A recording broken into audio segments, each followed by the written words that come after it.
we know that it will ascend and then go into perdition. And this is exactly what happens in Daniel 11:40. The first part of verse 40 in Daniel 11, it receives the deadly wound, therefore it dies, takes us into what John is seeing in the present. And then we find that the king of the north then attacks back the king of the south and wins the battle. So we find that this beast is now on the ascendancy. And then we find that after it's conquered the three territories, which we'll come to, it will ascend and have full power. And then we find that in verse 45 of Daniel 11, it gets destroyed. In verse 8, the beast that was, is not, present, but yet is, or will be in the future. Verse 10, we have 5 kings. Where are these 5 kings? In the past, because they're fallen. We have 1 king that is present, and then we have 1 king not yet come. He's the 7th, but only for a short time. Verse 11, then we have the beast that was, again in the past, is not, in the present. Even he is the 8th, and is of the 7, and goes into perdition. So this is exactly the same what beast he's talking about. He's talking about the same beast in verse 8 that shall ascend and go into perdition. We then realize that this beast then in verse 11 is the 8th king. It's the 8th king, and it goes into perdition. I hope you're following me so far. Verse 12, we have 10 kings reign for 1 hour in the future. 8th of what? After 7 kings, the 8th is the beast that ascends and goes into perdition. So my argument therefore is, how can these 7 kings be 7 popes, or even 8 popes? Because it's saying that the 8th is of the 7 that ascends and goes into perdition. It's talking about a king, a kingdom, a power, not an individual. And there are 7 kings. The 7th king has received no kingdom as yet, and the 10 horns have received no kingdom as yet. The 7th king is the 10 horns. The 7th king continues a short space, and the 10 horns receive power as kings only for 1 hour. 1 hour is a short space.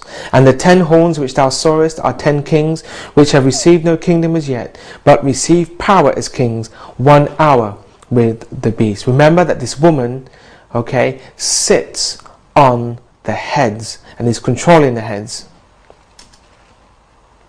1 hour with the beast does not denote a specific period of time, but according to the Greek it may denote in the same era. It means that the 10 kingdoms are contemporary or contemporaneous with the 7th head of the beast. That's George Crowley, The Apocalypse of St. John, pages 264, 265. Universal union. There is to be a vast worldwide union of the political powers represented by the 10 kingdoms. This is what comprises the 7th head. This union of the political powers is taking place before our eyes. The governments are moving closer together through manipulation and pressure of powerful organizations that seek world government.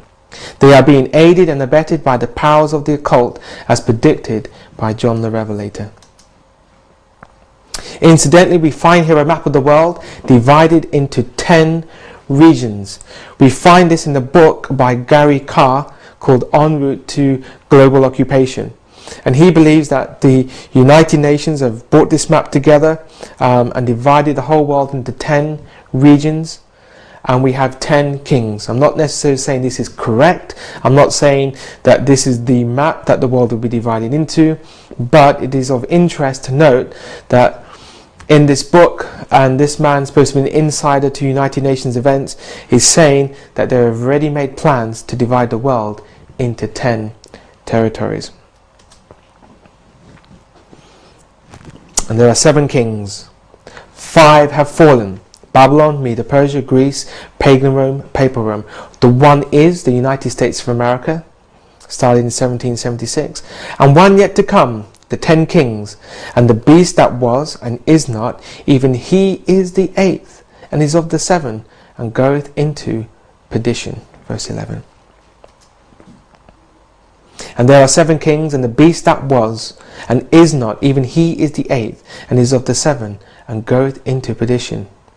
Rome is of the 7, and always comes up 8th. Daniel 7, Daniel 8, and Revelation 13. In last presentation I proved that they always comes up as the 8th horn.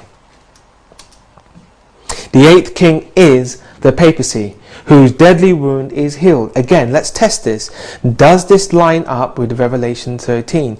Yes, it does, because in Revelation 13 it tells us that the head that was wounded to death will be healed. Does this line up with the book of Daniel? Yes, it does, because in Daniel 11 verse 40 it tells us that this power comes up to the ascendancy, and in verse 41 and 42 it tells us that it has complete world dominion.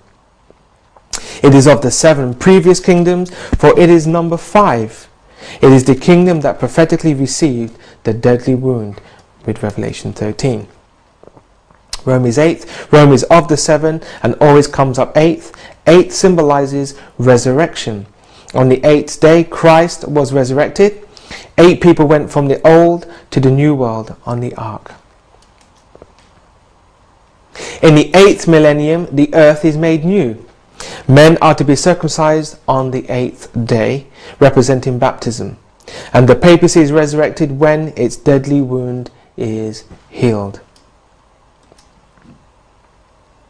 Deadly wound is healed when all 3 obstacles are removed. We find this in Daniel 11 verse 40 to 42. The king of the south has to be conquered, which it had in 1989. The glorious land, which will be the next event, and then Egypt, representing the rest of the world. And when church and state is reunited, then we know that the deadly wound will be healed. Remember what caused the deadly wound? It was the separation of church and state. Therefore, when the deadly wound is healed, it will be church and state coming together. And if you go back to the DVD series on the time of the end with Daniel 11, we found that pagan Rome had to conquer 3 territories. It had to conquer the south, the east, and the pleasant land. The papal Rome initially had to conquer 3 territories: the 3 horns, the Heruli, the Vandals, and the Ostrogoths. And modern Rome has to conquer 3 territories: the king of the south, the glorious land, and Egypt. Once it's done this, the deadly wound will be healed, and then it will have world dominion. So we got the 5 have fallen. Remember, Babylon, Medo Persia, Greece, pagan Rome, papal Rome. One is the United States is the false prophet. And one yet future, the 10 kings, represents the dragon. And the papacy is the 8th, Rome, the beast. Remember in Revelation 16, we have 3 characters of modern Babylon. We have the false prophet, we have the beast, and we have the dragon.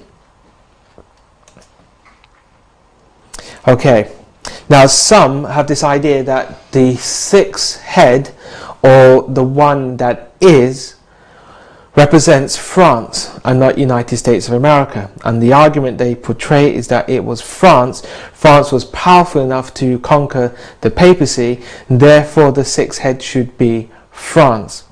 But prophetically, France has no relevance in the end time events. When you take Daniel, the book of Daniel, 7, 8, 11, Revelation 13, we find that there's only 2 powers, only 2 major powers that take us right to the end. That's the papacy and United States of America, and with that is the dragon power, represented by the 10 kings, or the nations of the world, or in its current form, the nearest thing we find is the United Nations. So let's just quickly contrast between the beast of Revelation 11 and the beast of Revelation 13 and 17, and we'll try and show you that they cannot, the 6th head cannot be France. Okay, the beast was wounded or slain in 1798. In Revelation 11, the beast rises about 1789 with the French Revolution, and then culminates to 1798 with the deadly wound. The beast's territory included the 10 territories